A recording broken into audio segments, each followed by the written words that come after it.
Hello friends, எப்படி இருக்கீங்க?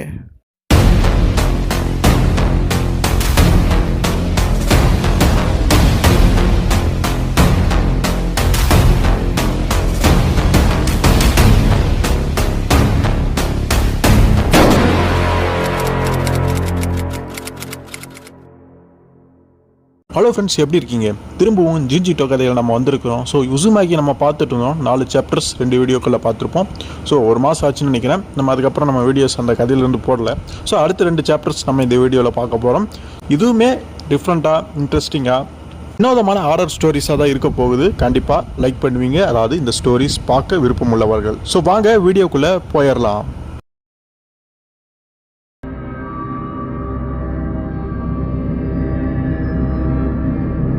So வழக்கம் போல் குர்சு ஷோ அந்த சிட்டியை வந்து காட்டுறாங்க. அங்கே நிறைய குடியிருப்புகள், வீடுகள் வந்து இருக்குது. அதுக்கு மத்தியில் ஒரு சில இடிஞ்சு போன பழமையான வீடுகள் மாதிரி அங்கே பழுதடைஞ்ச வீடுகளை இருக்கிறத பார்க்க முடியுது. அங்கங்கே இருக்குது. அந்த வீடுகள் எல்லாமே ரொம்ப நீளமாக இருக்குது. அதுக்கு 2 சைடும் ஓப்பன்கள் இருக்குது, அதாவது வாசல் இருக்குது. இந்த பக்கம் போய்க்கலாம், அந்த பக்கம் போய்க்கலாம். சில வீடுகள் ரெண்டுமே குழாய்டாகி ஒரு ஸ்டோர் வீடு மாதிரி ஒன்றா இருக்குது. ஆனால் இடையில வந்து தடுப்பு சுவர் இருக்கும். இந்த பக்கம் இருக்கிறது இவங்க வீடு, அந்த பக்கம் இருக்கிறது அவங்க வீடுங்கிற மாதிரியான சில வீடுகள் இந்த மாதிரி இருக்குது. அந்த வீடு எல்லாமே ரொம்ப மோசமாக இருக்குது. அங்கே வந்து கொஞ்சம் பூர் பீப்பிள்ஸ், கொஞ்சம் ஏழை மக்கள் மாதிரியான மக்கள் வந்து வாழ்ந்துக்கிட்டு இருக்காங்க. அதனால மற்ற வீடுகளில் இருக்கக்கூடிய கொஞ்சம் வசதியான மக்கள் வந்து அவங்கள கொஞ்சம் தாழ்வாக பார்த்துட்டு இருக்காங்க. அப்படி இருக்கக்கூடிய ஒரு வீடை தான் நமக்கு காட்டுறாங்க. ஸோ அந்த இடத்துக்கு வந்து நம்ம கீரி இருக்கால, அவள் வந்து அப்படியே அந்த பேக்கை தூக்கிட்டு அப்படி நடந்து வந்துக்கிட்டு இருக்கிறான். ஸோ வாக்குவாதம், சண்டை நடக்கிற மாதிரியான சத்தம் வந்து அவளுடைய காதில் எழுவது. அவளுமே பக்கத்தில் வந்து பார்க்குறான். அங்கே 2 ஃபேமிலி வந்து அடிச்சுக்கிட்டு இருக்குது. என்னடா அப்படின்னு பார்க்கும்பொழுது ஒரு ஃபேமிலியில் இருக்கக்கூடிய ஒரு பையன், அந்த பையன் வந்து இந்த கிரிக்கு தெரிஞ்சவதான், ஒரு ஸ்கூல்மேட்ஸ் தான். அந்த பையனுடைய பேர் காசுனாரி. அப்புறம் இன்னொரு ஃபேமிலியில் இன்னொரு பொண்ணு ஒருத்திக்கா, அவளுடைய பேர் வந்து யோரிக்கோ. இவங்க 2 பேருமே ஒருத்தருக்கு ஒருத்தர் விரும்புகிறாங்க.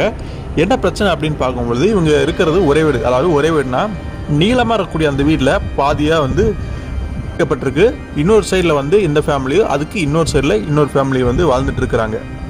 பிரச்சனை என்னன்னு பார்க்கும்பொழுது 2 ஃபேமிலிக்குமே ஆகாது. எப்போ பார்த்தாலும் சண்டை ஓட்டுக்கிட்டே கிடப்பாங்க. இதில் என்னன்னா, இந்த பையனும் சரி அந்த பொண்ணும் சரி ஒருத்தருக்கு ஒருத்தர் விரும்புகிறாங்க. ஸோ பையனோட ஃபேமிலி, நீ அந்த பொண்ணை பார்க்கவே கூடாது, பேசவே கூடாதுன்னு சொல்லியிருக்கல, நீ ஏன் போய் பேசிகிட்டு இருக்க திரும்ப அப்படின்னு அந்த பையனை சத்தம் போடுறதா இருக்கட்டும். பொண்ணுக்கு ஒரு அண்ணன் இருப்பான் போல இருக்காம அந்த காசுனாரி அப்படிங்கிற பையனை அடிக்கிறது, என் தங்கச்சியை பார்க்காத பேசாத அப்படின்னு சொல்லிட்டு திட்டுறது, அடிக்கிறது பண்ணுற அந்த வாக்குவாதங்கள், சண்டைகள், இந்த காட்சிகள் எல்லாமே பார்க்க முடியுது. அங்கே வந்த கிரி இதெல்லாமே பார்த்துட்டு அதிர்ச்சியாக நின்றுக்கிட்டு இருக்கிறான். ஆக்சுவலாக அவங்க வீட்டை விட்டு கொஞ்சம் வெளியே தான் இருந்திருப்பாங்க போல இருக்கு. இந்த காசுனாரி அந்த யோரிக்கவும் தனியாக வந்து சந்தித்து பேசிகிட்டு இருந்திருப்பாங்க போல இருக்கு. இது எப்படியும் அந்த பொண்ணு வீட்டாருக்கு தெரிஞ்சு அவங்க வந்து இந்த காசுனாரி அடிச்சு போட்டு அவளை கூட்டிகிட்டு போயிடுறாங்க. ஸோ ஸ்கூல் முடிஞ்சு நம்ம கிரி அந்த வழியை வந்துட்டு இருக்கும்பொழுது பார்த்து என்னதான் ஆச்சு காசுனாரி அப்படின்னு தான் கிளாஸ்மேட்டை விசாரிக்கலாம். ஸோ இந்த மாதிரி நடந்த விஷயங்கள், தங்களுக்குள்ளே ஏற்பட்ட அந்த காதல், இப்படி எல்லாமே அவள் அங்கே விளக்கி சொல்லிட்டு இருக்கிறான். இந்த மாதிரி வீட்டில் வாழ்ந்துட்டு இருக்கோம் நாங்கள், கொலைடாக இருக்கக்கூடிய 2 வீடுகளை வாழ்ந்தாலும் ஒருத்தருக்கு ஒருத்தர் ஃபேமிலிக்கு வந்து ஆவாது, அடிச்சுக்கிறோம். அது மட்டும் இல்லாமல் இந்த மோசமான வீடுகளில் வாழ்ந்துருக்கூடிய மக்கள் எல்லாமே கொஞ்சம் பூர் பீப்புள்ஸாக இருக்கிறாங்க. அதனாலேயே மற்ற மக்கள் எங்களை மதிக்க மாட்டேங்கிறாங்க. ஏன்னா இடிஞ்சு போன வீடுகளில் வாழக்கூடிய அந்த பூர் பீப்புள்ஸோட நிலைமைகள் ரொம்ப மோசமாக இருக்குது. அதாவது அவங்க மோசமான நிலைக்கு தள்ளப்படுறாங்க அப்படிங்கிற மாதிரி சொல்ல வரான். கிரிக்கி ஒன்றுமே புரியல, ஏன்னா இவன் இந்த மாதிரி பேசுகிறானே அப்படிங்கிற மாதிரி. நமக்கு புரியுது, அந்த சுருள் அப்படிங்கிற அந்த தாக்கத்தினால அந்த வீடுகளில் இருக்கக்கூடிய மக்கள் பாதிக்கப்பட்டிருக்காங்கன்னு தெரியுது. அதே மாதிரி தான் இந்த 2 ஃபேமிலியுமே பாதிக்கப்பட்டிருக்கும் போல இருக்கா. நல்லா மாற்றி மாற்றி அடிச்சுக்கிட்டு ரொம்ப மோசமான ஒரு மன அழுத்தத்தில் அவங்க அங்கே வாழ்ந்துட்டு இருக்காங்கன்னு புரியுது. இதுக்கு மத்தியில் அந்த பொண்ணு வீட்டாரும் சரி, இந்த பையன் வீட்டாரும் சரி, இவங்க 2 பேருக்கு இடையில காதல் எப்படியோ மலர்ந்துருக்கும் போல இருக்குது. இந்த மாதிரி தான் நிலவரம் வந்து அங்கே போய்கிட்டு இருக்குது. கிரி இதெல்லாமே கேட்டுக்கிட்டு இருக்கா. அவளுக்கு என்ன ஆகுதுன்னு சொல்லிட்டு என்னன்னு தெரியாமல் அவளுமே கேட்டுட்டு இருக்கா. சரிவா நம்ம அப்படியே கொஞ்சம் தூரம் அப்படி நடந்து போகலாம், வீடு வரைக்கும் போகலாம் அப்படின்னு அப்படியே எந்திரிச்சு அப்படியே போய்கிட்டு இருக்காங்க. வீட்டுக்கும் போயிடுறாங்க. கிரி வந்து அங்கே வந்திருக்கிறா. ஸோ வீட்டுக்கு போயிருந்தாலுமே அங்கேயுமே வந்து அந்த வாக்குவாதங்கள், சண்டைகள் எல்லாமே போய்கிட்டு தான் இருக்குது. ஸோ காசுனாரி இந்த மாதிரி அடி வாங்கியிருக்கிறான், அவங்க அடிச்சிட்டாங்க அப்படிங்கிறது அவங்க இப்போ பேரண்ட்ஸுக்கு தெரிய வரும் பொழுது அவங்களுக்கு இன்னுமே கோவம் வருது. ஒரு மாதிரி திட்டுறாங்க. ஒரு மாதிரி அந்த பொண்ணுடைய பேரண்ட்ஸ் இருப்பாங்கல்ல, அவங்களையும் திட்டுறாங்க, பொண்ணையும் ஒரு மாதிரி திட்டுறாங்க. நம்ம எத்தனை நாளைக்கு தான் அந்த எதிர் ஃபேமிலிக்கு பின்னாடி இப்படி வாழ்ந்துட்டு இருக்குது அப்படின்னு அவங்க சத்தம் போட்டு பேசுறது எல்லாமே செவுத்துக்கு அந்த பக்கம் இருக்கக்கூடிய அந்த பொண்ணு ஃபேமிலிக்குமே கேட்குது. அவங்களுமே பதிலுக்கு திட்டது எல்லாமே பார்க்க முடியுது. கிரி இதெல்லாமே பார்த்து என்னடா இந்த வீட்டில் இப்படியெல்லாம் இருக்குதுன்னு சொல்லிட்டு அங்கே அதிர்ச்சியாக நின்று வேடிக்கை பார்த்துட்டு இருக்கான். ஸோ இதெல்லாமே கேட்டுட்டு இருந்த அந்த காசுனாரி கோவப்படுறான். போது நிறுத்துங்க அப்படின்னு சொல்லிட்டு வெளியில் வரான். நான் அந்த பொண்ணு யோரிக்கோவை வந்து லவ் பண்ணுறேன், அதை புரிஞ்சுக்கணும், உங்கள் சண்டையெல்லாம் நிறுத்துங்க அப்படின்னு சொல்லிட்டு வெளியில் வரான். அதே மாதிரி அந்த சைடில் இருந்து அந்த யோரிக்கோவும் வெளியே வர 2 பேருமே சேர்ந்துக்கணும், 2 பேருமே ஒருத்தருக்கு ஒருத்தர் பிடிச்சிக்கணும் அப்படின்னு நினைக்கிறாங்க. ஆனால் அதுக்குள்ளே 2 ஃபேமிலி வந்து இழுத்துட்டு போய் அவங்க வீட்டுக்குள்ளே அடைச்சி போட்ட மாதிரி வச்சிடுறாங்க. கிரி இதெல்லாம் பார்த்துட்டு அவள் அமைதியாக அங்கேருந்து வந்துடுறான். ஸோ இந்த விஷயங்கள் எல்லாமே ஏற்கனவே மரம் உடஞ்சு போயிருக்கூடிய அவளுடைய ஃப்ரெண்டான சுச்சி வந்து காட்டுறாங்க. அவங்ககிட்ட எல்லாமே சொல்கிறான் அவள். ஸோ சுச்சி தான் இந்த ஸ்பைரல்ஸ் இதில் எதுலேயுமே பாதிக்கப்படாமல் தாக்கப்படாமல் இப்போ வரைக்குமே சேஃபாக இருக்கக்கூடிய ஒரு ஆள்னு சொல்லலாம். ஏன்னா அவள் எப்போவுமே ஒரு எச்சரிக்கையாக சுதாரிப்போடு இருக்காங்க. நடந்த சம்பவங்கள் அப்பா அம்மாவுக்கு நடந்த விஷயங்கள் எல்லாமே பார்த்து ரொம்ப எச்சரிக்கையாகவே இருக்கான்னு சொல்லலாம். மற்றவங்கள ஏதோ ஒரு வகையில் பாதிக்கப்பட்டுறாங்க. ஸோ அந்த விஷயங்கள் எல்லாமே சூச்சிக்கிட்ட சொல்லும் பொழுது அவனுக்கு எல்லாமே புரிஞ்சிருச்சு. ஸோ அந்த வீடுகள் எல்லாமே அந்த ஸ்பைரல்ஸ்னால ஆட்கொள்ளப்பட்டிருக்கனால அந்த மக்கள் எல்லாமே அப்படித்தான் ரியாக்ட் பண்ணுவேன். கடைசியில் இது வரைக்கும் நம்ம என்னென்ன பார்த்தோமோ அந்த மாதிரி அவங்களுமே பாதிப்புக்குள்ளே இறந்து போகலாம், இந்த மாதிரி எல்லாம் நடக்கலாம் அப்படிங்கிற மாதிரி கிரிக்கிட்ட அவன் சொல்லிட்டு இருக்கான். ஸோ அதனால தான் சொல்கிறேன், நீயும் நானும் இந்த நகரத்தை விட்டு வெளியில் ஓடி போடல அப்படின்னு சொல்லும் பொழுது போது நிறுத்து, எப்போ பார்த்தா அவனுக்கு இந்த ஊரை விட்டு நம்ம 2 பேரும் வெளியில் ஓடி போகிறதுலே அவன் பேச்சுக்குரியா இருக்குது அப்படின்னு சொல்லிட்டு அவள் கடுப்பாய் அங்கேருந்து போயிடுறான். நம்ம ஒரு வகையில் உண்மை தான், இவங்க 2 பேரும் நகரத்தை விட்டு போனாங்கன்னா அவங்களுக்கு தான் நல்லது. ஆனால் கிரி கேட்காம அவள் பாட்டு கோவமாக போயிடுறான்.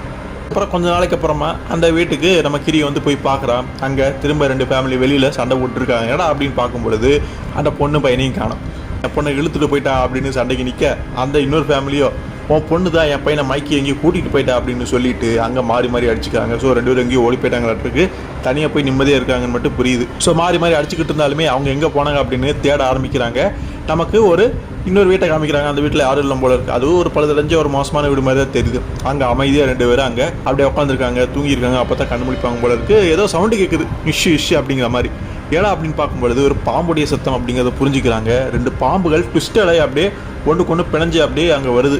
ஸோ 2 சண்டை போட்டுக்கும் போல இருக்குது அப்படின்னு சொல்லி பாம்பு இந்த மாதிரி வந்துச்சுன்னு பயப்படுறாங்க. ஆனால் நல்லா கவனித்து பார்க்குறாங்க, அந்த பாம்புகள் சண்டை போடல, ஒன்றா பிணைஞ்சு வேற ஒரு விஷயம் பண்ணிட்டு இருக்கு என்னங்கிறத அவங்க புரிஞ்சுக்கிறாங்க. ஸோ அந்த பாம்புகள் அப்படியே வந்து அந்த தரையை வந்து ஓப்பனாக இருந்திருக்கு, உடஞ்சிருக்கு அந்த தரைதளம். ஸோ அதுக்குள்ளே வந்து உளுந்துருது.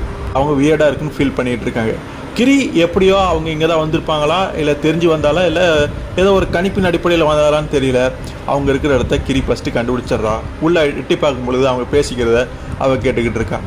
அவங்க அப்படி என்னதாண்டா பேசுகிறேன் அப்படின்னு பார்க்கும்பொழுது, இதுக்கு மேலே நம்ம ஃபேமிலி கூட நம்ம இருக்கிறது நல்லது கிடையாது, அவங்க நம்மளை சேர்த்து வச்சு விட மாட்டாங்க, ஸோ நம்ம எதாவது பண்ணலாம் அப்படின்னோடனே நம்ம இங்கேருந்து ஓடி போயிடலாம், நாளைக்கு உடந்த ஊர் விட்டு 2 பேர் சேர்ந்து எங்கேயாவது தப்பிச்சு போயிடலாம் அப்படிங்கிற மாதிரி வீட்டை விட்டு ஓடி போயிடலாங்கிற ஒரு கடைசியாக அந்த முடிவுக்குமே வந்துடுறாங்க. இதெல்லாமே கிரி கேட்டுட்டு பார்த்துட்டு இருக்கும் பொழுதே கிரியை ஃபாலோ பண்ணி அந்த பேரண்ட்ஸு இவங்க வீட்டுக்காரங்கெல்லாம் வந்துடுவாங்க போல இருக்குது. அவங்க வந்து அந்த நிறைய அடித்து போட்டுட்டு அவங்க பொண்ணை வந்து கூட்டிகிட்டு போயிடுறாங்க. ஸோ காசினாரி கீழே விழுந்து கிடக்கிறான். ஸோ எவ்வளோ மோசமாக இருக்கிறாங்க இந்த உங்களுடைய பேரண்ட்ஸ் அப்படிங்கிற மாதிரி கிரி நினச்சி காசினாரி எழுப்பலாம் பார்க்கலாம் அப்படின்னு வரான். அவன் விழுந்திருப்பான், பின்னாடி குப்புற விழுந்து கிடப்பான். ஸோ கிரி பேசுனது கேட்டு திரும்பி பார்ப்பான். அதாவது கிரி வந்து இவங்க 2 பேரும் வீட்டை விட்டு ஓடி போயிடலாம் அப்படிங்கிறத பேசிகிட்டு இருந்திருப்பாங்க. ஸோ அதுக்கு நாங்கள் ஹெல்ப் பண்ணுறோம் அப்படிங்கிற மாதிரி கிரி வந்து சொல்லுவான். ஸோ நமக்கு உதவி பண்ணுறாளா அப்படிங்கிற மாதிரி அவன் திரும்புகிறான். நார்மலாக திரும்பினா ஓகே, அவன் என்னடானா கால் அப்படியே இருக்குது, உடம்பை மட்டும் அப்படியே திருப்புறான். அதை நோட் பண்ணுறா, வித்தியாசமாக உணர ஆரம்பிக்கிறான். ஸோ இந்த ஊரில் பல விஷயங்கள் வினோதமாக நடக்குது, இவன் இப்படி திரும்பி பார்க்கறதுல பெரிய விஷயம் இல்லை அப்படின்னு நினச்சிட்டு போனால் என்னமோ தெரியல. அப்போதைக்கு அந்த விஷயத்தை கண்டுக்காம அடுத்த நாளைக்கு வந்துடுறாங்க. சுச்சியும் கிரியும் ஒரு இடத்துல வெயிட் பண்ணுறாங்க. அவங்க 2 பேரும் ஓடி போகிறதுக்கு ரெடியாக இருக்கனால அவங்களுக்கு ஹெல்ப் பண்ணுவோம் அப்படின்னு நம்ம நாடோடி பட சம்பவம் மாதிரி ஆகிப்போச்சாங்க. வெயிட் பண்ணுறாங்க. அதே மாதிரி அந்த யோரிக்கவும் காஜுனோரி வந்துடுறாங்க. அப்போ 4 பேருமே ஒன்று சேர்ந்து அங்கேருந்து ரயில்வே ஸ்டேஷனுக்கு போய் அங்கேருந்து தப்பிச்சல அப்படின்னு நினைக்கிறாங்க. ஆனால் பிரச்சனைனா காஜுனோரி யோரிக்கவும் வீட்டிலேருந்து வெளியே வரதுக்கு முன்னாடியே அவங்க பேரண்ட்ஸ் வந்து வீட்டை விட்டு வெளியே போயிட்டாங்க போல இருக்கு. இவங்க இந்த மாதிரிலாம் பண்ணுவாங்கன்னு தெரிஞ்சு சுதாரிச்சு எச்சரிக்கையாகவே அவங்க போய் ஸ்டேஷனில் போய் யாராவது ஒரு பேரண்ட் கண்டிப்பாக இருப்பாங்க. நம்ம ஸ்டேஷனில் போய் ட்ரெயின் ஏறணும்னு நினச்சா அவங்க வழியிலேயே மடக்கி நம்மளை அந்த விஷயத்தை போகணும் தடுத்துருவாங்க. அப்படிங்கிறப்ப வேறு ஏதாவது பண்ணலாம், பீச்சுக்கு போகலாம், கடல் இருக்க பக்கம் போகலான்னு சொல்லிட்டு அங்கே போகிறாங்க. அங்கே போய் அடுத்து என்ன பிளானிங் எல்லாம் தெரியல, பட் இப்போதைக்கு அங்கே போகலான்னு 4 பேருமே அங்கே ஓடுறாங்க. ஆனால் உண்மையிலுமே அந்த பேரண்ட்ஸ் வந்து ஸ்டேஷனில் இருந்தாங்களான்னு தெரில. இப்போ ஸ்ட்ரீட்டில் அங்கே தெருவில் தான் இருக்காங்க. இவங்க 4 பேர்த்தையும் பார்த்துட்டு அவங்கள பிடிக்கணும் அப்படின்னு வராங்க. ஸோ போயிட்டு இருந்த பாதையை மாற்றிட்டு இவங்களுமே ஓடுறாங்க. அப்போ அந்த காசுனரியோட பேரண்ட் அவங்க அப்பா இருப்பார்ல, அவருமே வந்தார். அங்கேயுமே வழியில் மறித்து நின்னுறாரு. வந்து தப்பிச்சு அப்படி எப்படின்னு ஓடி எப்படியும் அந்த பீச் பக்கம் வந்துடுறாங்க. அந்த கடற்கரையில் மணலில் வந்து ஈர மணல் அப்படியே நடந்து போகிறாங்க கடல் வரைக்கும். ஒரு கட்டத்துக்கு மேலே தடுமாறி விழுந்துடுறாங்க, அங்கே மாட்டிக்கிறாங்க அப்படின்னு சொல்லலாம். வழக்கம் போல் அந்த இயற்கையோட அண்ணன் வந்து காசுனாரி அடிக்கும் பொழுது இப்போ நம்ம வசமாக மாட்டிக்கிட்டோம், நம்ம திரும்ப அடி வாங்க போகிறோம், இந்த நம்மளுடைய நிலைமை மாறாது அப்படின்னு ரொம்ப கவலையாக அந்த யோரிக்கா பேசிகிட்டு இருக்கும் பொழுது, இல்லை இது முன்ன மாதிரி இருக்காது, இந்த தடவை நம்ம கண்டிப்பாக ஒன்று சேர போகிறோம், நம்ம தப்பிக்க போகிறோங்கிற மாதிரி ஏதோ சொல்கிறான். என்ன நடக்குதுன்னு பார்க்கும் பொழுது திடீர்னு அவனுடைய உடல் அப்படியே ட்விஸ்டட் ஆகுது, அப்படியே சுழலுது. அப்படியே வந்து அவன் திரும்பி பார்த்தான்ல, கால் அப்படியே இருக்கும், உடம்பு மட்டும் திரும்பி வைப்பான். இப்போ என்னடானா முழு உடம்பு அப்படியே சுருள் வடிவ பேட்டர்னில் அப்படியே சுழலுது, அப்படியே நீளமாகுது. அவனுக்கு மட்டும் தான் அப்படி நடக்குதுன்னு பார்த்தா அந்த யோரிக்காவுமே அதே மாதிரி மாறுறா. ஸோ 2 பேரும் என்ன நினச்சாங்கன்னு தெரியல, அந்த சுருள் வடிவ தாக்கத்துக்கு ஏற்கனவே இவங்க ஆட்கொள்ளப்பட்டிருந்திருக்காங்க. அதனால் சுருண்டு அப்படியே நீளமாக அப்படியே போகிறாங்க. போய் ஒருத்தருக்கு ஒருத்தர் கைகளை பிடிச்சிக்கிறாங்க. அந்த 2 பாம்புகள் ட்விஸ்டடாகி எப்படி இருந்தது, ஒன்றுக்கு ஒன்று பிணைஞ்சு, அதே மாதிரி இவங்களுமே பிணைஞ்சிக்கிறாங்க. பேரண்ட்ஸ் என்ன நடக்குன்னு தெரியாமல் அதிர்ச்சியை பார்த்துக்கிட்டு இருக்காங்க. இவங்க ஒன்று சேர்ந்து அப்படியே அங்கே கீழே உழுவுறாங்க.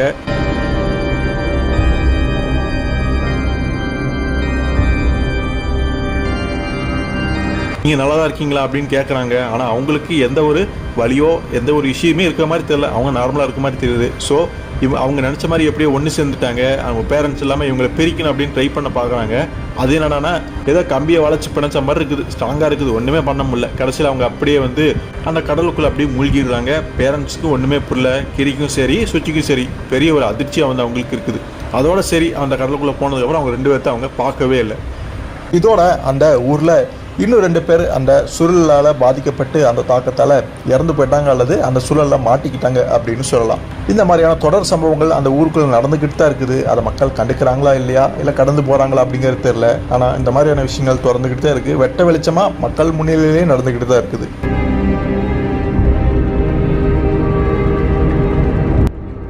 ஸோ ஒரு சம்பவம் முடிஞ்சிருந்தா இனிமேல் எந்த சம்பவம் நடக்காதுன்னு சொல்ல முடியாது. அடுத்த நாள் இன்னொரு சம்பவம் ஆரம்பமாயிருச்சு அப்படின்னு சொல்லலாம். இந்த தடவை கதையுடைய கதாநாயகியான கிரிக்கே அப்படி ஒரு பாதிப்பு ஏற்படும்னு யாரும் நினச்சிருக்க மாட்டாங்க. ஸோ அடுத்த நாள் வந்து கதையில் காட்டுறாங்க, கிரியுடைய கிளாஸ்மேட் ஒரு ஆள் ஒருத்தர் இருக்கான், ஒரு பையன். அவன் என்னடானா மேலேருந்து கீழே வந்து ஸ்லிப்பாகி விழுந்துட்டான். எப்படா அப்படின்னு பார்க்கும்பொழுது இவன் இந்த அக்ரோபேட்டிக்ஸ் இந்த மாதிரியான சில விஷயமெல்லாம் பண்ணுவானா. மற்றவங்க தன்னை பார்க்கணும், அட்ராக்ட் பண்ணி ஈர்க்கணும் அப்படிங்கிறதுக்காகவே ஏதாவது ஒன்று பண்ணிகிட்டே இருப்பான் போல இருக்குது. குரங்கு வித்த சேட்டை அப்படி இப்படின்னு ஏதாவது ஒன்று பண்ணுவான் போல இருக்குது. அந்த மாதிரி ஜன்னலோடைய எட்ஜிலையோ எங்கேயோ போய் நின்று ஏதோ வித்த காட்டணும்னு நினச்சிருப்பான் போல இருக்குது. ஸ்லிப்பாகி கீழே விழுந்துட்டான். யாராக இருந்தாலும் இப்படி ஒரு பைத்தியக்காரத்தனத்தை செய்ய மாட்டாங்க. பட் அவன் செஞ்சுருக்கான். அதுக்கு காரணம் சுருளுடைய தாக்கமாக இருக்கலாம். சுச்சிக்கு வந்து அது நல்லாவே தெரியும். பட் அவன் கீழே விழுந்து இறந்துட்டான். டீச்சர்ஸ் மாணவர்கள் எல்லாருமே சூழ்ந்து அந்த பாடி அங்கே பார்த்துக்கிட்டு இருக்கிறாங்க. ஸோ இந்த கொடூரமான சம்பவத்தை அவங்கள அங்கே தாங்கிக்கவே முடியல. கிரியுடைய கிளாஸ்மேட் ஒருத்தி ஃப்ரெண்ட் ஒருத்தி இருக்கா. அவங்க 2 அப்படியே பேசிட்டு போய்கிட்டு இருக்கிறாங்க. ஸோ என்னதான் அவன் இறந்துருந்தாலுமே அவன் மற்றவங்க தன்னை பார்க்கணும், அட்ராக்ட் பண்ணணும் அப்படிங்கிறதுக்காக தான் இப்படி ஒரு விஷயத்தை முட்டாள்தனமான விஷயத்த பண்ணியிருக்கான் அப்படிங்கிறத கிரியுடைய ஃப்ரெண்டு வந்து சொல்லிட்டு இருக்கான். பட் அது அவளுக்கு பிடிச்சிருக்கு. அதாவது நம்மளையும் யாராவது பார்த்தா நம்ம வந்து ஒரு பாப்புலராகவோ அல்லது நம்மளும் மற்றவங்களை அட்ராக்ட் பண்ணால் நம்மளை எல்லாரும் பார்ப்பாங்கல்ல, அது நல்லா தான் இருக்கும், ஏன் உனக்கு இதெல்லாம் பிடிக்காது அப்படின்னு கிரியை பார்த்து கேட்கும்பொழுது, எனக்கு தெரியலப்பா, எனக்கு இந்த மாதிரி மற்றவங்க வந்து இருக்கிறது பார்க்குறது இந்த விஷயமெல்லாம் எனக்கு பிடிக்காது அப்படிங்கிற மாதிரி அவள் சொல்கிறாள்.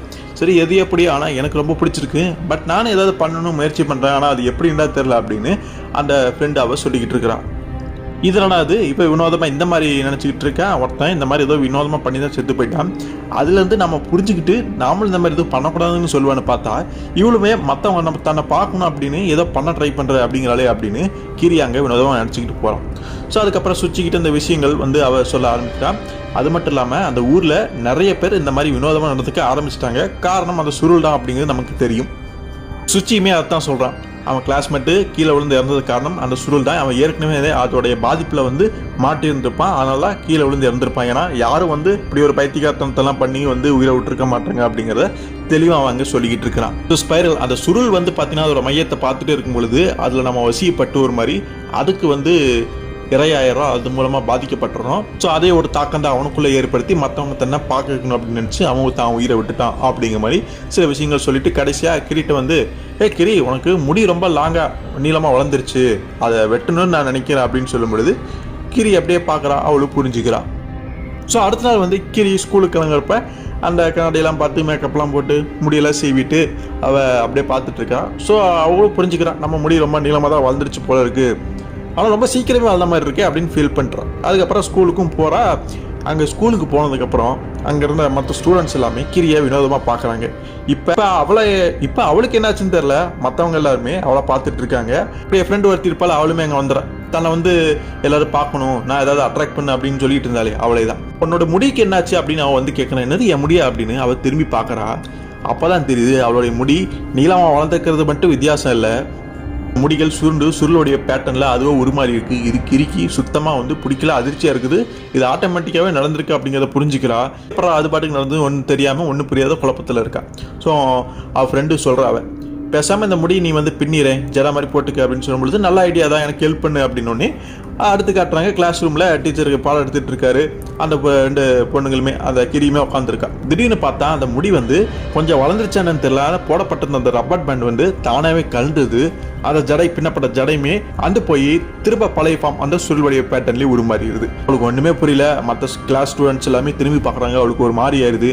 இதுக்கு மேலே இதை இப்படி விட்டா வேலைக்கு ஆகாதுன்னு சலூனுக்கு போயிடுறான். ஸோ லேடிஸுக்கு தனியாக சலூனில் இருக்கும் போல இருக்குது. அங்கே போய் இந்த முடியை வெட்டிடலாம் அப்படின்னு அவர்கிட்ட சொல்லும்போது அவங்களுமே சரி ஓகே உங்களுக்கு விருப்பம்னா அதை நான் செஞ்சிடறேன் அப்படின்னு கத்திரிக்கோள் எடுத்து முடியை வெட்ட போகிறான். ஆனால் திடீர்னு அந்த முடிக்கு உயிர் வந்த மாதிரி அப்படியே வந்து அவள் கைகள் 2 பிடிச்சிக்குது. ஒன்றுமே புரியல, பயந்து போயிடுறா. அப்படியே பின்னாடி போய் விழுந்துடுறான். நீ ஒரு மான்ஸ்டர் அப்படிங்கிற மாதிரி கிரியை பார்த்து வரும்போது தான் தெரியுது அவளுடைய முடிகளுக்கு ஏதோ உயிர் வந்த மாதிரி அப்படியே பக்கம் அப்படியே முடி செதர்ந்து அப்படியே பறக்குது. ஸோ அதுக்கப்புறம் அந்த முடிகளை இவளே கட் பண்ணணும்னு நினச்சி ட்ரை பண்ணியிருக்கான். பட் அந்த விஷயத்தை பண்ணும்பொழுது அந்த முடி அவளுடைய கழுத்தை நெரிச்சியே கொல்ல பார்த்துருக்குது. அந்த முடியை கட் பண்ண முடியாத சூழ்நிலைக்கு கிரி அங்கே தள்ளப்படுறான். ஒன்றுமே அவளால் பண்ண முடியல. பேரண்ட்ஸ் எல்லாமே பயந்து போடுறாங்க. ஹாஸ்பிட்டலுக்கு கூட்டு போய் பார்க்கலாம் அப்படின்னு நினைக்கிறாங்க. ஆனால் அவளுடைய முடிங்கிறது மேலும் அதிகமாக வளர்ந்து அந்த சுருள் வடிவ பேட்டர்னில் நிறைய வந்து அங்கே அப்படியே நிற்குது. இவருடைய பேரண்ட்ஸ் அந்த சுருளுடைய பேட்டர்னை பார்க்குறாங்க. அவங்களும் வசியத்துக்கு உட்பட்டு ஒரு மாதிரி ஆயிடுறாங்க. அவங்களுக்கு என்னாச்சு அப்படிங்கிற மாதிரி பார்க்கும்பொழுது அவங்க பாதிக்கப்பட்டுட்டாங்க. அதில் அப்படியே வசியம் எழுந்து போயிட்டாங்க. அதை புரிஞ்சுக்கிட்டதுக்கப்புறம் கிரினால அங்கே ஒன்றும் பண்ண முடியல. ஸோ அதுக்கப்புறம் அவர் வெளியில் போய்த்தானே ஆகணும், ஸ்கூலுக்கெல்லாம் போய்த்தான் ஆகணும், இயல்பு வாழ்க்கையை வாழ்ந்து தான் ஆகணும். ஸோ ஸ்கூலுக்கு அப்படியே போகிறா அதே முடியோட. அதனாலனா மயில் தோகை விரிச்சு அப்படி இருக்குமோ அந்த மாதிரி இருக்குது. மற்ற ஸ்டூடெண்ட்ஸ் எல்லாருமே பார்க்குறாங்க, அதிர்ச்சியாக வினோதமாக பார்த்துட்டு இருக்காங்க. கிரியுடைய ஃப்ரெண்டு என்னென்னு புரியாமல் எல்லாருமே பார்த்துக்கிட்டு இருக்காங்க. ஸோ அவங்க ஒரு டீச்சர் ஒருத்தர் இருப்பார். அவர் சொல்கிறாரு, கோஷிமா என்னது முடி ஒன்று இப்படி இருக்குது, ஒழுங்கு அதை வெட்டு ஏதாவது பண்ணு அப்படின்னு சொல்லும் பொழுது ஒரே ஒரு சுருண்டிருக்கூடிய முடி மட்டும் அவருடைய மூஞ்சிக்கு நேராக போகுது. அதை பார்த்தோன்னே அவரு வசியமாயிடுறாரு, மற்றவங்களுமே வசியமாயிடுறாங்க. ஸோ இப்போ கிரி வந்து அவருடைய கண்ட்ரோலே இல்லை. அந்த முடி சொல்கிறபடி கேட்டு நடந்துக்க ஆரம்பிச்சிட்டா. அது எங்கே போகணுமோ போகுது. எல்லா பக்கமும் போக வேண்டிய சூழலுக்கு தள்ளப்படுறான். கூட அவளுடைய ஃப்ரெண்டுமே கூட போய்கிட்டு இருக்கிறா. அவளுக்கு இதெல்லாம் வினோதமாக தெரியுது இல்லையோ, ஆனால் அவளுக்கு ரொம்ப பிடிச்சிருக்குது. ஸோ இப்போ உன்னை எல்லாருமே பார்க்க ஆரம்பிச்சிட்டாங்க. நீ பாப்புலர் ஆகிட்ட, நீ இதை விரும்பலினாலுமே இப்போ நீ வந்து ஒரு அட்ராக்ட் பண்ணக்கூடிய ஒரு ஆள் தான், எல்லாருமே உன்னை பார்க்குறாங்க அப்படின்னோடனே அவளுக்கு இந்த மாதிரி தான் எப்படி இருக்குங்கிற மாதிரிலாம் ஆசையெல்லாம் வர ஆரம்பிச்சிச்சு போல இருக்கு. கிரியை பொறுத்த வரைக்கும் அதெல்லாமே கேட்குற மனநிலைமையிலே கிடையாது. இப்போ ஏதோ லூஸ் மாதிரி பேசிட்டு இருக்கிற மாதிரி அசால்ட்டாக விட்டுட்டான். அதுக்கப்புறம் அந்த கிரியோடைய முடி வந்து மேலும் நிறைய மக்களை அட்ராக்ட் பண்ணும் அப்படின்னு குரசு ஸ்டேஷனுக்குமே போயிடுது. அந்த ரயில்வே ஸ்டேஷனுக்கு அங்கே எப்படியுமே நிறைய பேசஞ்சர்ஸ் பயணிகள்லாம் போக வர இருப்பாங்க. அந்த மக்களை அட்ராக்ட் பண்ணணும் அங்கேயும் போய் நின்றுக்கிறார். அதே மாதிரி மக்கள் பார்க்குறாங்க, அவங்களுக்கு ஒரு மாதிரி ஆயிடுது. அப்போ அந்த கூட்டத்துக்கு மத்தியில் நம்ம சுச்சி இருப்பான் போல இருக்கு. அவன் பார்க்குறான், கிரி கூப்பிட்றான். ஆனால் சுச்சி அதை பார்த்தா நம்மளுக்கு ஏதாவது ஆயிருமோன்னு நினச்சிட்டு அப்போதைக்கு அங்கேருந்து திரும்பி ஓடி போயிடுறான். கிரிக்கு ரொம்ப வருத்தமாக போயிடுது. தனக்குன்னு இருந்த ஒரே ஃப்ரெண்டு சுச்சியுமே இப்படி போயிட்டானே அப்படிங்கிற மாதிரி கவலைப்படுறா. அப்படி ஒரு மாதிரி அழுக ஆரம்பிக்கிறான். ஸோ எது எப்படி இருந்தாலும் கிரிக்கு வேறு வழி கிடையாது.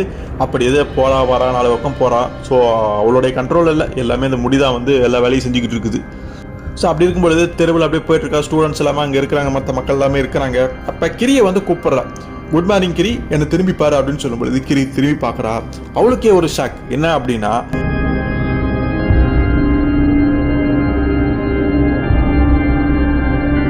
அவருடைய ஃப்ரெண்ட் இருப்பாள்ல, அவளுக்குமே முடி வந்து அந்த மாதிரி ஆயிடுச்சு. ஸோ சும்மா விட்டாலே அந்த சுருள் வந்து நம்மளை கண்ட்ரோல் எடுத்துரும். இவ கிரிக்கு மாதிரியே தான் முடி வேணும்னு நினச்சிருப்பா போல இருக்கு.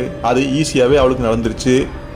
கிரியை பார்த்து பொறாமப்பட்டிருக்கா. ஸோ என் முடி தான் பெஸ்ட்டு, ஒன்றுது இல்லை அப்படின்னு கிரி கூட சண்டைக்கு போகிறா. கிரி நல்லா இப்படி பண்ணிட்டாலே அப்படின்னு அவளும் அமைதியாக இருக்கா, எதுவும் பேசவெல்லாம் இல்லை. பட் அந்த பொண்ணு எதிரியாக ஒரு போட்டியாக பார்த்ததுனால அங்கே ஸ்கூலில் வந்து பார்த்தீங்கன்னா டீச்சர் ஸ்டூடெண்ட்ஸ் எல்லாமே அவங்க 2 பேரும் சுற்றி நின்றுக்கிறாங்க. என்னதாண்டா நடக்குது அப்படின்னு வேடிக்கை பார்க்குற கூட்டத்தில் அவங்களும் அங்கே நின்றுக்கிட்டு இருக்கிறாங்க. ஸோ கிரி அமைதியாக இருக்கனால அவளுடைய முடி எதுவும் பண்ணலை. பட் இவ இருக்கா பார்த்தி அவளுடைய ஃப்ரெண்டு, அவள் இதுக்கு மேலே என்னால் தாமிக்க முடியாது, நான் தான் ஜெயிக்கணும், நான் தான் என்னோட முடி தான் ரொம்ப அழகு அப்படின்னு சொல்லிட்டு அவளுடைய முடியை வந்து வேலை செய்ய வைக்கிறான். ஸோ அது போய் கிரியை தாக்குது. அவளுடைய கழுத்தை வந்து பிடிச்சிருச்சு. கிரி எதுவுமே பண்ணலினாலுமே பதில் தாக்குதலுக்கு தற்காப்புக்காகவாது ஏதாவது பண்ணுன்னு சொல்லிட்டு கிரியோடைய முடியுமே கொஞ்சம் அங்கே சில விஷயங்கள் பண்ணுறதை பார்க்க முடியுது. பட் இருந்தாலுமே அவள் ரொம்ப கோவமாக ஃபோர்ஸாக வந்து அட்டாக் பண்ணுறா. இடையில ஒரு சண்டை அங்கே நடந்துகிட்டு இருக்குது. இப்படி வித்தியாசமான கான்செப்ட் இந்த மாதிரியான சண்டை காட்சிகள் எல்லாமே ஜூன் 8 தான் வைக்க முடியும் நான் நினைக்கிறேன். கண்டிப்பாக அப்படி ஒரு சண்டை காட்சி தான் அங்கே நடந்துகிட்டு இருக்குது. இதுக்கு மத்தியில் மற்ற எல்லாருமே அந்த சுருள் இதை பார்த்து எல்லாமே வசியமாயிட்டாங்க. சுச்சி அப்போ அந்த இடத்துக்கு வந்திருப்பான் போல இருக்கு. அவன் பார்த்தோன்னே இதனடாது நம்ம கிரிக்கு ஆபத்தாச்சு அப்படின்ட்டு கையில் கத்திரிக்கோல் எங்கேயும் எடுத்துகிட்டு வந்துட்டு அந்த முடியை வெட்டி எறின்னு நினைக்கிறான். அதே மாதிரி ஒரு முடியவே வெட்டிடுறான். அதாவது அந்த ஃப்ரெண்டோட முடியை வெட்டினோடனே அவளுக்கு கோவம் வந்துடுது. அதே மாதிரி கிரியோடைய முடியுமே வெட்டணும்னு வரான். ஆனால் அதுக்குள்ள கிரியோடைய முடி தானாகவே செயல்பட்டு அப்படியே வந்து அவனை அப்படியே உள்ளே சுருண்டுக்குது. அப்படியே வந்து அவனை உள்வாங்கிக்குது. அவனை அப்படியே சுருட்டி ஒரு கூடு கட்டின மாதிரி கட்டி அவன் உள்ள அதுக்குள்ளே மாட்டிக்கிறான். மனுஷன் என்னன்னு தெரியல. கிரி அப்படியே கீழே விழுந்துடா, மயங்கி போயிடுறான். கீழே விழுந்தோடனே அவளுடைய ஃப்ரெண்டு நான் ஜெயிச்சிட்டேன் அப்படின்னு சந்தோஷமாக சிரிக்கிறா. நான் இன்னுமே நிறைய மக்களை வந்து அட்ராக்ட் பண்ண போகிறேன் அப்படின்னு அவள் பாட்டுக்கு வெளியில் போகிறான். அவளுடைய முடி இன்னுமே அதிகமாகுது, பெருசாவது வளருது. ஸோ அவளுடைய ஃப்ரெண்டு அங்கேருந்து போயிடுறான். இங்கே கிரிக்கிறடா ஆச்சு அப்படின்னு பார்க்கும் பொழுது அந்த முடியில் வந்து ஏதோ மாற்றம் தெரியுது. கத்திரிக்கோல்ல கட் பண்ணுறாங்க. ஸோ உள்ள இன்னும் நம்ம சுச்சிக்கு ஒன்றும் ஆகலை. எப்படியோ வந்து போராடி அந்த கத்திரிக்கோல் எடுத்து முடியை வந்து வெட்டிடுறான். இப்போதைக்கு அந்த முடி வந்து செயலிழந்து இருக்கும் போல இருக்குது. அதாவது கிரியுடைய ஃப்ரெண்டு கிரியை தோக்கடிச்சனால என்னமோ தெரியல, அந்த முடி இப்போ செயலிழந்து போயிடுச்சாட்டிருக்கு. அதனால முடி எல்லாமே வெட்டி எப்படியோ கிரியை வந்து நம்ம சுச்சி காப்பாற்றிடுறான். ஸோ அப்போ கிரி மயக்கத்தில் இருப்பான். எப்படியோ சுச்சி வந்து எழுப்பினோடனே என்ன ஆச்சு என்ன நடந்து அப்படின்னு கேட்கும்போது நடந்த விஷயம் எல்லாமே அவனுமே சொல்கிறான். பட் இப்போ அவங்க 2 பேரும் சேஃபாக இருக்கிறாங்க. சுச்சி நீ சேஃபாக இருக்க அப்படின்னு சொல்லி அங்கே முடி பெருசாக வளர்ந்து செடி மாதிரி வளர்ந்துருக்குது அவளுக்கு. அப்படியே அவள் அங்கே நடந்து போயிட்டு கூடிய காட்சி எல்லாமே காட்டுறாங்க. இவங்க அங்கேருந்து பார்க்குறாங்க. அவள் அப்படியே போகிறா. மக்கள் எல்லாருமே சூழ்ந்து நிற்கிறாங்க. எல்லாத்தையும் அட்ராக்ட் பண்ணணும்னு நினைக்கிறான். பட் என்ன ஆகுதுன்னா ஒரு இடத்துக்கு மேலே அவளுக்கு டயர்ட் ஆயிடுது. உடம்புல தெம்புல முடி வந்து ரொம்ப அப்படியே பெருசாக வளர்ந்துக்கிட்டே இருக்குது. அங்கே ஒரு கம்பம் இருக்குது, கரண்ட் கம்பம் மாதிரி இருக்குது. அதில் வந்து அந்த முடிகள் கொடியெல்லாம் வந்து குச்சியில் அப்படியே பறந்து பிடிச்சிக்கும்ல, அது மாதிரி போய் பிடிச்சிக்குது. நிறைய வளர்ந்து நிறைய வந்து அப்படியே ஒரு மரம் மாதிரி அப்படியே வளர்ந்து நிற்குது. ஸோ அந்த முடி வந்து பெருசாகி சுருள் வடிவ பேட்டர்னில் அப்படி இங்கே மாறும் பொழுது இவருடைய ஒட்டுமொத்த உயிரோட்டமான அந்த எனர்ஜி அப்படியே உறிஞ்சி எடுத்துடும் போல இருக்குது. இவருடைய உடல் அப்படியே காஞ்சி போக ஆரம்பிக்குது. வயசான எப்படி இருக்கும் அந்த மாதிரி மொத்தமாக சத்து எல்லாமே எடுத்து மொத்தமாக அவளுடைய உறிஞ்சி எடுத்து அவள் மோசமான நிலையில் தள்ளப்பட்டு அங்கே இறந்து போகிறான். ஸோ ரொம்பவே பல மணி நேரங்களாக அந்த சுருளுடைய முடி அவள் இறந்துட்டா. ஆனால் அவளுடைய முடி வந்து அந்த கம்பளத்தில் அப்படியே மாட்டி அப்படியே இங்கே ஒரு மரம் மாதிரி அப்படியே இருந்திருக்குது. ஸோ இதோட இந்த சாப்டரிங் வந்து முடியுது.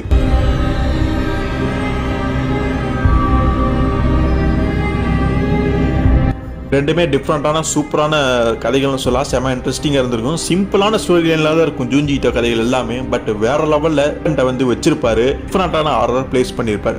ஜூஞ்சிட்டோடைய ஸ்பெஷல்னா அது இந்த மாதிரியான கதைகள் தான். என்ன கொஞ்சம் பிளட் கண்டென்ட் ஜாஸ்தியாக இருக்கும், கொஞ்சம் டிஸ்கஸ்டிங்கான சில விஷயங்களும் உள்ளே இருக்கணும். நான் எப்பவும் சொல்கிற மாதிரி விரும்பக்கூடியவங்க மட்டும் இந்த கதைகளை பாருங்க. ஸோ வீடியோ பிடிச்சது அப்படின்னா லைக் பண்ணுங்கள், ஷேர் பண்ணுங்கள், எல்லாத்துக்கும் தெரியப்படுத்துங்க. குறிப்பாக சப்ஸ்கிரைபும் பண்ணிக்கங்க. அடுத்த ஒரு சுவாரஸ்யமான ஒரு வீடியோலையோ கதையிலையோ உங்களை சந்திக்கிற வரைக்கும் நன்றி நண்பர்களே.